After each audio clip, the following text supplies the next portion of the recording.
going back to your artwork, you were showing to us a recent piece.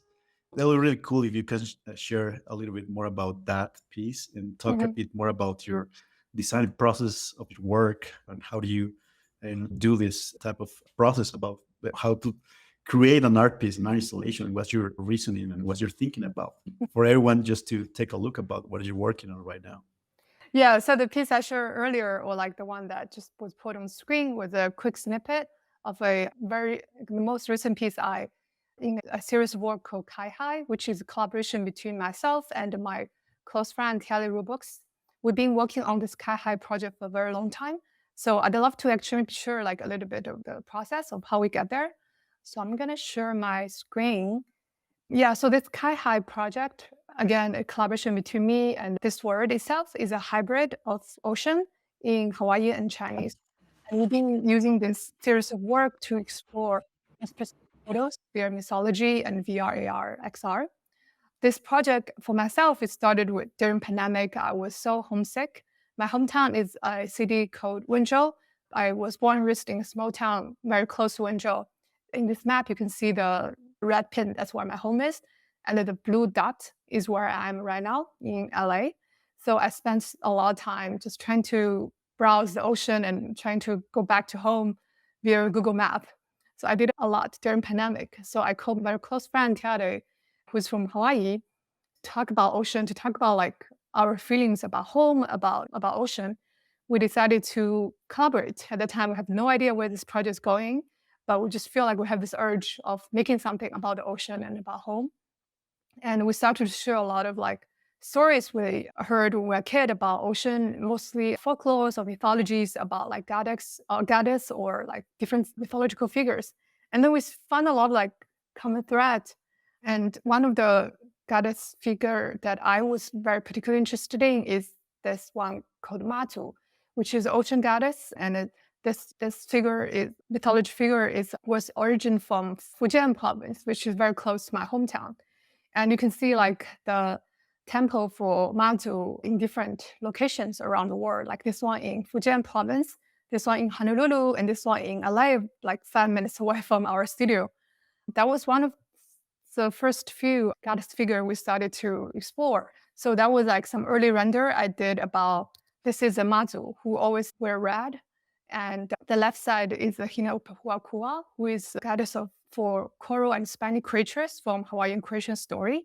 So we thought a lot about what if these two goddesses meet? Like, what do they talk about? So that's like some concept and early render studies, because I came from architecture background. So for me, I felt comfortable to start brainstorm with 3D.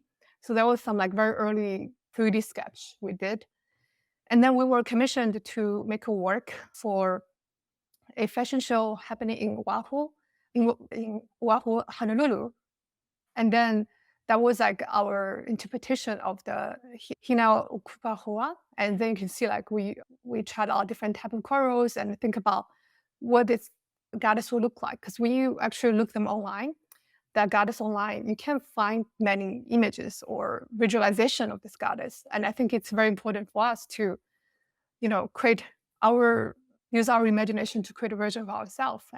So that's how the goddess will emerge from ocean. And this was a video taken in Waikiki. Yeah, so that was the first chapter in Kai Hai series. And right after that, we did a face filter that uses similar aesthetic to think about what it's like to embody ourselves. So that's like a 1.5 chapter of the Kai Hai project. And this is me, and then you can see my collaborator, Tiali. This is my collaborator, Tiali. And then the next chapter we did was that we're very excited about research the big physical infrastructure in the ocean. In that case, we're very interested in the underwater, like submarine internet cable. There was one internet cable that really caught our eyes, which is one called Asia America Gateway. It has a landing station in California, Hawaii, and Guam, and Malaysia, Hong Kong, and a lot of like Southeast Asian countries. So we're thinking about like this cable system has been underwater for so long. What if a galaxy was born of this internet cable? And we did a lot of research about what this cable look like and what's the installation process is like.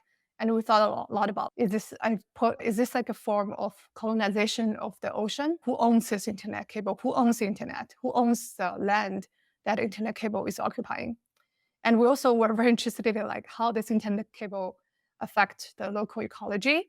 So for example, there was news about like global internet attacked by sharks, or like some other creatures grow around the internet cable. So we feel like based on the massive scale of this infrastructure, there are so many stories we can discuss and so many issues we can raise just by researching this one cable in particular. Yeah, and then we also fall in love with this creature called sea pig, because there are so many sea pigs online, but as a human, we'll probably never be able to see them because they will never surface to the ocean surface, but there are a lot of them.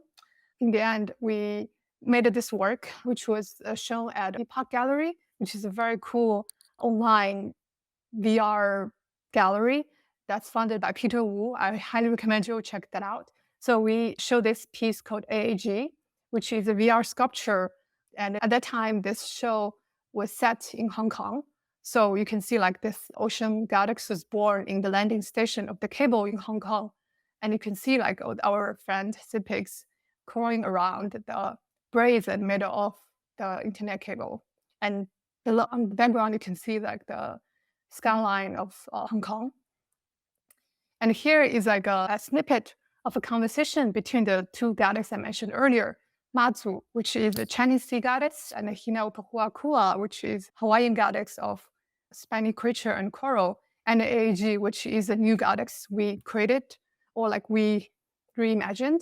And here is like a short conversation between three of them, because the two goddesses were having conversation about humanities nowadays, and then they heard the unknown goddess, who the goddess here means like it's a gender neutral goddess, to like made a sound, so they start to get to know each other. So I will play a very short snippet of it.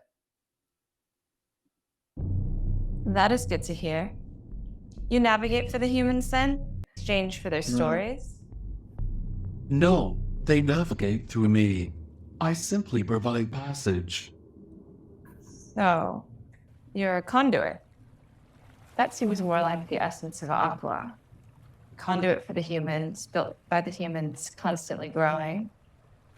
You are also how we are speaking across the ocean. That is because of the soft ones. The sea pigs, the anemone. They have shown me a different way of existing that has allowed me to speak to and connect you. Your arms touch Hawaii and Hong Kong, where we are near now. I have extensions of any of those places, yes. The arm of which you speak also connects to the Philippines, Vietnam, Indonesia, Thailand, and Malaysia. You trace the original migratory paths of my people. And the places my people live, the patches of which people have traversed the ocean, a hybrid of the organic and the inorganic, birth and south, from Asian oceanic migrations, from this desire to communicate between generations, geographies, and languages, between islands and coasts. Look to the desires of our early ancestral wayfarers to the colonizers who came after them, to travel to uncharted places and connect them, who can appear in many places along the ocean floor and at the surface of the ocean, and think all thoughts at once. A new type of aqua. Yeah, and that piece was shot in the Epoch Gallery as a 3D model and the dialogue. And you can see the 10 minutes dialogue, the script, and the audio in that gallery space. And that's some early work in progress test render, because I know Hersoy asked about what's the design process is like.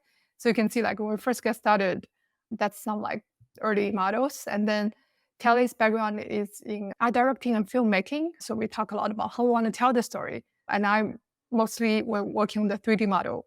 So you can see like how the 3D model evolved in the process. I had the part that I had the most fun was modeling the sea pig and give them the proper texture. That was really fun for me. Yeah, and so now, like I said earlier, if you search Hinaupuhuakua, this goddess, you can probably find 20 images. And out of them, like 7 of the images are from our work. This like really raises issues like the preservation of mythology and figures who are not normally celebrate the male superhero type. So we felt like it's very important for different creators and artists to think about like what they want to, how this mythology mean to them, how they want to create work to preserve the piece of important stories. Yeah, there's some other work that's in the series as well. I don't think we have time to share. This was commissioned by Peck for Hinterland Volume 2. We created a Wa Mahamua, which is translated as future winged canoe. So that was me sell this AR canoe to the Pacific Ocean. Let me really quick video.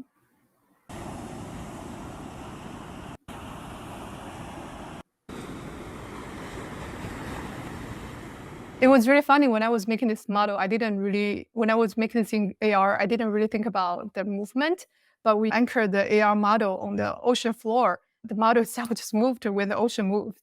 So that was a very interesting accident.